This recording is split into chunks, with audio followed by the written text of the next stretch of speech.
నమ్మకం అమ్మ లాంటిది. మా మీద మీ నమ్మకం మిమ్మల్ని తప్పకుండా అమ్మని చేస్తుంది.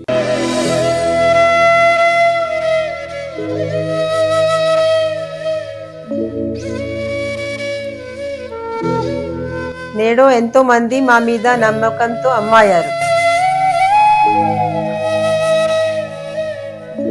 మీకోసం అమ్మతనం ఎదురు చూస్తుంది. వివరాలకు సంప్రదించండి. Kiran infertility centre, Hyderabad, Bengaluru, Chennai, Delhi. శ్రీమాత్రే నమః. జై గురు దత్తాత్రేయ నమః. కుజగ్రహం మానవుల యొక్క జీవితాల్ని తారుమారు చేస్తూ, వివాహాల్ని విచ్ఛిన్నం చేస్తూ, అటు అబ్బాయిల్ని అటు అమ్మాయిల్ని, ఇప్పుడున్నటువంటి పరిస్థితుల్లో మగవాళ్ళకి ఎదురవుతున్నటువంటి ఆలస్య వివాహాలు, స్త్రీల యొక్క ఆధిపత్యం పెరగడం, ఇవన్నీ కూడా కుజగ్రహ ప్రభావం వల్ల జరుగుతూ ఉంటాయి. సో ఏదైనా ఒక వ్యక్తి జీవితంలో వాడు స్వతంత్రంగా జీవితంలో ఎదగాలన్నా, నిలదొక్కుకోవాలన్నా, ధైర్యంగా ఒక ఉద్యోగం చేయాలన్నా, వ్యాపారం చేయాలన్నా, అసలు ధైర్యంగా బయట ప్రపంచంలో బతకాలన్నా కూడా కుజగ్రహ అనుగ్రహం తప్పనిసరి. అటు ధైర్యానికి కారకుడు, కాన్ఫిడెన్స్కి కారకుడు, విజయాలకు కారకుడు అవుతూ ఉంటాడు. అలాగే వ్యక్తి యొక్క సంపాదనకి కూడా కుజుడే కారణమవుతుంటాడు. ఇప్పుడు ముఖ్యంగా ఆర్థిక విషయాల్లో ప్రముఖంగా ఉన్నటువంటి రియల్ ఎస్టేట్ రంగాన్ని పరిపాలిస్తుంది కూడా కుజగ్రహమే. ఎవరి జాతకంలో అయితే కుజగ్రహ అనుగ్రహం ఉంటుందో, కుజుడు బలంగా ఉంటాడో, వారు ఈ భూమి సంబంధించిన వ్యాపారాలలో చాలా కోట్లాది రూపాయలు సంపాదించడం జరుగుతూ ఉంటుంది. ఒకానొక రోజు సాధారణ స్థితిలో ఏమీ లేని ఒక వ్యక్తిగా, ఒక సాధారణ కూలీగా ప్రవేశించి లైఫ్లో కొలది కాలంలోనే విపరీతమైనటువంటి ఆస్తుల్ని, ధనాన్ని కూడబట్టగలిగారంటే కేవలం కుజగ్రహ అనుగ్రహం. కుజగ్రహ అనుగ్రహం ఉంటేనే పూర్వీకుల ఆస్తి మనకు వస్తుంది, ఆస్తికి తగిన ఆదాయం వస్తుంది. అలాగే ఎవరి నుంచి విరోధాలు లేకుండా స్వతంత్రంగా ఎదగడం జరుగుతూ ఉంటుంది. అటు వివాహాల విషయంలో కూడా ముఖ్యంగా స్త్రీలకి ఈ కుజుని యొక్క ప్రభావం వల్ల మరి తొందరగా వివాహం జరగాలన్నా, వివాహం తర్వాత కాపురం సరిగ్గా ఉండాలన్నా, అలాగే భార్యాభర్తలు జీవితాంతం కలిసి ఉండాలన్నా, లేదా వారికి మంచి సత్సంతానం కలగాలన్నా కుజుడే కారణమవుతుంటాడు. ప్రధానంగా ఎవరి జాతకంలో అయినా సరే, స్త్రీలు కానీ పురుషులు కానీ ఇప్పుడు అందరూ ఒకటే కాబట్టి కుజుడు బలంగా ఉంటేనే వారి జీవితం, లైఫ్ సక్సెస్ఫుల్గా ఉండడం జరుగుతూ ఉంటుంది. అటువంటి కుజుడు ప్రస్తుతం ఈ జనవరి 15వ తారీఖున మకర రాశిలోకి ప్రవేశించడం జరుగుతుంది. అంటే మకర రాశిలో ప్రత్యేకత ఏంటంటే, మకర రాశిలో కుజుడు చాలా బలంగా, అంటే ఉచ్చస్థితిలో ఉండడం జరుగుతూ ఉంటుంది. ఈ ఉచ్చస్థితిలో ఉన్నప్పుడు కుజుడు అత్యంత బలవంతుడై ఉంటాడనమాట. ఇది ఎప్పటి వరకు? ఫిబ్రవరి 23వ తారీఖు వరకు అదే రాశిలో సంచారం జరుగుతూ ఉంటుంది. సుమారుగా 48-49 రోజులు, అటు ఇటుగా 50 రోజుల సంచారంలో కుజుడు ఈ స్వక్షేత్రంలోకి వచ్చిన, ఉచ్చక్షేత్రంలోకి వచ్చిన ఈ పంచమహాపురుష యోగాల్లో రుచిక మహాపురుష యోగం అనే ఒక యోగాన్ని యాక్టివేట్ అవుతుంది. ఈ రుచిక మహాపురుష యోగం ఎవరి యొక్క జన్మజాతకంలో ఉంటుందో వారు ఏ స్థాయిలో పుట్టినా, ఎక్కడ పుట్టినా కానీ వారి యొక్క లైఫ్ అద్భుతంగా విజయం వైపు వెళ్తుంది. అటు రాజకీయాల్లో రాణించాలన్నా, పోలీస్ డిపార్ట్మెంట్లో రావాలన్నా, యూనిఫారం వేసుకున్నటువంటి ఏ ఉద్యోగం చేయాలన్నా, చివరికి ఒక క్రమశిక్షణతో మెలగాలన్నా కుజుడు యొక్క బలం జాతకంలో తప్పనిసరిగా ఉండవలసింది. అటువంటి కుజుడు ఉచ్చస్థానంలోకి రావడం వల్ల ఎవరైనా సరే ఈ జనవరి 15 నుంచి ఫిబ్రవరి 23వ తారీఖు మధ్యలో ఎవరైనా ఇప్పుడు ఈ సంవత్సరం 2026 సంవత్సరంలో ఈ సమయంలో జన్మించినట్టుంటే వారి జాతకంలో కుజుడు చాలా బలంగా ఉంటాడు.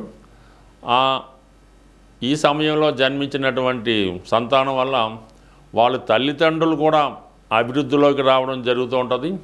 ఈ పిల్లవాడు కూడా చాలా మంచి నాయకత్వ లక్షణాలతో తొందరగానే సంపాదించి తల్లిదండ్రుల యొక్క యోగక్షేమాలు చూసుకోవడానికి కూడా ఎక్కువ బలమైన అవకాశం ఉంటుంది. అయితే అందరూ అనుకున్నట్టు ఈ కుజదోషం వల్ల స్త్రీల జాతకంలో ఇబ్బందులు వస్తాయని, పురుషుల జాతకంలో ఇబ్బందులు వస్తాయని అనుకుంటారు. అది కొంతవరకు వాస్తవమే, కానీ అది వ్యక్తి యొక్క ప్రవర్తన ద్వారా, అతని క్రమశిక్షణ ద్వారా, అతని నడవడిక ద్వారా కుజుడిని వాళ్ళకి అనుకూలంగా మార్చుకునే అవకాశం ఉంది. ఏ గ్రహాన్నైనా కూడా పరిహారం ద్వారానో వ్యక్తిగతంగానో మార్చుకోవచ్చు. కుజుడు మరీ సులభంగా ప్రసన్నుడవడం జరుగుతూ ఉంటుంది. మీరు చేయవలసిందల్లా కుజుడికి అనుకూలంగా శారీరక శ్రమ, వ్యాయామం, అలాగే క్రమశిక్షణ, దుర్వ్యసనాలకి దూరంగా ఉండడం వల్ల కుజుడు ఏ స్థానంలో ఉన్నా మీకు పాజిటివ్గా మారి కుజుని యొక్క ఫలితాలు ఇవ్వడానికి సిద్ధంగా ఉండడం జరుగుతుంది. నవగ్రహాలలో అతి శీఘ్రంగా మీకు ఫలితాన్ని ఇచ్చే గ్రహం కుజగ్రహం. అటువంటి కుజగ్రహం అనుగ్రహం కోసం మరి ఏ రాశుల వారికి ఏ విధంగా ఉంటుందన్నది ఈ వీడియోలో క్షుణ్ణంగా వివరంగా తెలుసుకుందాం. అలాగే కుజుని యొక్క పరిహారాలు కూడా ఈ వీడియో చివరిలో తెలుసుకొని అందరూ విజయం సాధిస్తారని ఆశిస్తూ స్వస్తి. శ్రీమాత్రే నమః. జయ గురు దత్తాత్రేయ నమః. ఈ వీడియోలో మనం ధనుస్సు రాశి వారికి ద్వితీయ స్థానంలో ప్రవేశించినటువంటి కుజుడు ఉచ్చ స్థితిలోకి రావడం వల్ల ఈ ధనుస్సు రాశి వారికి ఎటువంటి ప్రయోజనాలు జరుగుతాయి. అయితే కుటుంబ స్థానంలో, ధనస్థానంలో, వాక్ స్థానంలో కుజుడు రావడం వల్ల మీరు చాలా కఠినమైనటువంటి నిర్ణయాలు కుటుంబ విషయాల్లో కానీ, ఆర్థిక విషయాల్లో కానీ తీసుకోవడం జరుగుతూ ఉంటుంది. అలాగే మీ యొక్క ఫైనాన్షియల్ డిసిప్లిన్, ధనాన్ని ఏ విధంగా వెచ్చించాలి, ఏది ఇన్వెస్ట్ చేయాలన్నటువంటి విషయంలో ఏదైనా ఒక స్థిరాస్తి కొనడం కానీ, ఏదైనా ఒక ఇన్వెస్ట్మెంట్ చేయడం కానీ ఈ సమయంలో రావడం జరుగుతూ ఉంటుంది.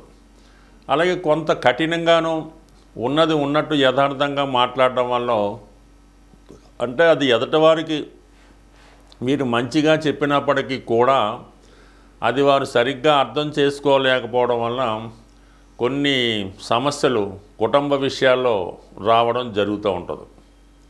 ఇక్కడ వ్యయాధిపతిగా 2వ స్థానంలో ఉచ్చస్థితిలోకి రావడం వల్ల ఈ కుటుంబంలో ఒకరికి ఏమవుద్దంటే ఏదో గొప్ప ఉద్యోగం కానీ, వారికి వివాహం సెటిల్ అవ్వడం కానీ, ఏదో ఒక శుభం జరుగుతుంది. దానివల్ల వాళ్ళు కుటుంబం నుంచి కొద్దిగా దూరంగా వెళ్ళి వాళ్ళ జీవనోపాధి సాగించడం జరుగుతూ ఉంటుంది. కామన్గా అమ్మాయిలకైతే ఆటోమేటిక్గా వివాహం తర్వాత దూరం వెళ్ళవలసి ఉంటుంది. కాబట్టి ఆ విధంగా కూడా స్త్రీలకి వివాహం జరిగే అవకాశం ఉంది. అయితే ఈ విషయంలో అత్తవారి బంధువులతో కానీ, భర్తగారి బంధువులతో కానీ ఏదో విధమైనటువంటి మనస్పర్ధలు, విభేదాలు రావడం జరుగుతూ ఉంటుంది. అంటే ఒక విధంగా హోదాతో, స్టేటస్తో మాట్లాడడం వల్ల ఇటువంటి ఇబ్బందులు జరుగుతూ ఉంటాయి. అయితే ఆర్థిక పరంగా చాలా మల్టిపుల్ ఇన్కమ్ అనేది ఈ సమయంలో రావడం జరుగుతూ ఉంటుంది. కామన్గా కుజుడితో పాటు రవి కూడా రావడం జరిగింది. ఒక విధంగా భాగ్యాధిపతి ధనస్థానం కాబట్టి ప్రభుత్వ పథకాలు అనుకూలంగా రావడం, మీ ఏదో శుభకార్యం తలపెట్టినప్పుడు కామన్గా అందరూ మీకు ఏదో సహకరించినట్టు విలువైనటువంటి బహుమతి రూపంగానూ, వస్తు రూపంలోనో, ధన రూపంలోనో, బంగారం రూపంలోనో ఇచ్చే అవకాశం ఉంటుంది. అలాగే ఒకేసారి మీరు గుర్తింపులోకి రావడం జరుగుతూ ఉంటుంది. అంటే అందరూ మీ గురించి చర్చించుకుంటూ ఉంటారు. అంటే మీ చేసే కార్యక్రమాలు, చేపట్టే కార్యక్రమాల్లో ఏదో ఒక గుర్తింపు రావడం జరుగుతుంటుంది. అలాగే పెద్ద పెద్ద వాళ్ళు కూడా మీ యొక్క కార్యక్రమాలకి వీక్షించడం కానీ, సందర్శించడం కానీ, ఇది ఎక్కువగా ఆధ్యాత్మిక రంగంలో ఉన్న వాళ్ళకి జరుగుతూ ఉంటుంది. సో ఆ విధంగా మీరు చేసే ప్రయత్నం వల్ల మీకు మంచి జరిగే అవకాశం ఉంది. మీ కుటుంబానికి కూడా ఇది ఏదో ఒక లాభం కలిగే అవకాశం ఉంది. దాంతో పంచమాధిపతిగా ధనస్థానంలో ఉండడం వల్ల మీరు ఏదైతే కార్యక్రమం చాలా కాలంగా చేద్దాం అనుకుంటుంటారు, ఏదో మంచి కార్యక్రమం 10 మందికి ఉపయోగపడి చేద్దాం అనుకునే ప్రయత్నంలో అది కూడా ఈ సమయంలో నెరవేరే అవకాశం అన్నది 100% మీ యొక్క మనోవాంఛ నెరవేరే అవకాశం ఉంది. అలాగే ఏంటంటే ఏ ప్రయత్నమైనా ఒక ప్రభుత్వంతో అవసరం ఉన్నా, ఒక పెద్దవారితో మీకు పని ఉన్నా మీ యొక్క వాక్చాతుర్యంతో తెలివితేటలతో అవతల వారిని ఆకట్టుకొని మీ ప్రయత్నం నెరవేరడానికి కూడా ఈ గ్రహస్థితి సహకరిస్తుంది. సో అలాగే ఏదో ఒక పుణ్యక్షేత్రాన్ని దర్శించడం కానీ ఒక పుణ్య కార్యక్రమం చేయడం కానీ జరిగే అవకాశం ఉంది. కామన్గా ఎదురు రియల్ ఎస్టేట్ వ్యాపారం చేస్తున్న వారికి కానీ మీడియేటర్గా వ్యవహరిస్తున్న వారికి కానీ ఏదైనా విద్యా సంబంధించినటువంటి ఆధ్యాత్మిక రంగంలో ఉన్న వాళ్ళకి కూడా చాలా వరకు మీలో ఉన్నటువంటి ప్రజ్ఞకి మీలో ఉన్నటువంటి టాలెంట్కి చాలా వరకు గుర్తింపు రావడం జరుగుతుంది. స్వస్తి. శ్రీమాత్రే నమ. జై గురు దత్తాత్రేయ నమ. కుజగ్రహ అనుగ్రహం పొందాలంటే చాలా సులువుగా తొందరగా పొందాలంటే ఆంజనేయ స్వామి యొక్క ఆరాధన. ప్రతి మంగళవారం ఆంజనేయ స్వామి వారిని దర్శించుకొని ఒక 5 ప్రదక్షిణలతో స్వామిని పూజించడం వల్ల, ప్రతిరోజు హనుమాన్ చాలీసా పారాయణ వల్ల మీకు రొటీన్గా ఉన్నటువంటి సమస్యలకి పరిష్కారం దొరుకుతూ ఉంటుంది. ఏదైనా ఎక్కువ పెద్ద సమస్య ఉన్నప్పుడు మీరు వివాహానికి సంబంధించిన సమస్య, పెళ్ళి అవడం లేదు, భార్యాభర్తల మధ్య విభేదాలు, అన్నదమ్ములతో గొడవలు ఇలాంటివి ఉన్నప్పుడు కంప్లీట్గా ఒక మంచి రోజు చూసి మీ యొక్క సాధన తార వచ్చిన రోజు స్వామివారి ఆలయంలో సింధూరంతో అభిషేకం చేయించడం, అదే రోజు తమలపాకులతో అర్చన చేయించి ఇలాగా ప్రతి మంగళవారం ఒక 8 వారాలు అనుకొని, అయితే ఈ 8 వారాలు కూడా మీరు బ్రహ్మచర్యాన్ని పాటించవలసి ఉంటుంది. బ్రహ్మచర్యం అంటే స్వామికి ఇష్టం కాబట్టి బ్రహ్మచర్యాన్ని పాటించాలి. ఎవరో ఒకరికి మీరు కొద్దిగా హెల్ప్ చేస్తున్నట్టు ఉండాలన్నమాట. వారి యొక్క సేవకుడుగా ఉండవలసి ఉంటుంది. తండ్రి గారికో తల్లి గారికో అన్నదమ్ములకో కొద్ది సేవకుడుగా వారికి కావాల్సిన పనులు చేసి పెడతా ఉంటే ఆటోమేటిక్గా మీకు స్వామి అనుగ్రహంతో కొన్ని జటిలమైనటువంటి కుటుంబ సమస్యలకి పరిష్కారం అనేది దొరుకుతూ ఉంటుంది. అయితే సంతాన దోషం ఉన్న వాళ్ళకి ఏంటంటే సుబ్రహ్మణ్య స్వామి వల్ల, అది కూడా కుజుడి యొక్క అంశ కాబట్టి, అంటే సుబ్రహ్మణ్య స్వామి అంశగా కుజుడు. ఈ సుబ్రహ్మణ్య స్వామిని మంగళవారం రోజు మరి పిల్లల యొక్క సమస్యలు, పిల్లలకి అడగడం లేదు, పిల్లలకి అనారోగ్య సమస్యలు, ప్రెగ్నెన్సీ పోవటం జరుగుతుంది, గర్భం నిలబట్టలేదు, ఇటువంటి సమస్యలకి మంగళవారం రోజు సుబ్రహ్మణ్య స్వామి వారికి అభిషేకం చేయవలసి ఉంటుంది. అంటే మామూలుగా తేనె, ఆవు పాలు, బెల్లం పానకం, అలాగే నైవేద్యంగా చలిమిడి పెట్టడం, ఇవి మీ యొక్క సాంప్రదాయాన్ని బట్టి ఈ సుబ్రహ్మణ్య స్వామికి అయితే మాత్రం 18 మంగళవారాలు చేయవలసి ఉంటుంది. ఈ 18 మంగళవారాలు మీరు నియమనిష్టలతో చేయడం వల్ల, అంటే పిల్లల కోసం అయితే భార్యాభర్తలు ఇద్దరూ కూడా చేయడం మంచిది. అందువల్ల ఏంటంటే తొందరగా మీకు ఫలితం అన్నది రావడం జరుగుతూ ఉంటుంది.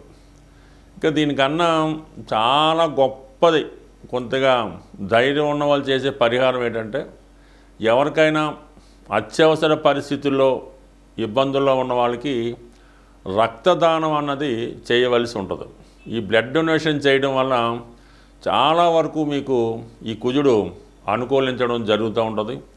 కుజుడు వల్ల ఏదన్నా ఉద్యోగం రావాలన్నా, రుణాలు తీరాలన్నా, ఎటువంటి గొప్ప సమస్య అయినా సరే ఈ రక్తదానం వల్ల మీకు క్యూర్ అవ్వడం జరుగుతూ ఉంటుంది. అలాగే బాగా ఈ కుజదోషం వల్ల వివాహాలు అవ్వటం లేదు, కుజదోషం ఇబ్బంది పెడుతుంది అనుకున్న వాళ్ళు ఈ కుజుడికి కొద్దిగా మీరు మనసులోనే జపం చేసుకొని, అది వీలుని బట్టి గురు ఉపదేశంతో జపం చేసుకొని, ఏదైనా ఒక వివాహం కానీ బ్రాహ్మణుడికి, అంటే అప్పుడే ఒడుగై ఉంటుంది, ఓ 18 సంవత్సరాలు అటు ఇటు 21 సంవత్సరాలు ఒడుగైన వెంబటనే పెళ్ళికి ముందు ఒడుగైన తర్వాత అటువంటి పిల్లవాడినో బాలున్నో తీసుకొని అతనికి ఈ కందులు దానం చేయవలసి ఉంటుంది. అంటే అలాగా విధి విధానంగా అతన్ని ఒక దైవంగా భావించి ఈ కాలువే కడిగి పూజ చేపిసి, ఈ ఓన్లీ కందులు అంటే కందులు మాత్రమే కాకుండా కందులతో పాటుగా చక్కగా కాషాయ రంగులో ఉన్నటువంటి పంచెల సాపు, బట్టలు, అలాగే దక్షిణ తాంబూలం, వీటన్నిటితో కొద్దిగా ఘనంగా దానం చేసి సత్కరించడం వల్ల కూడా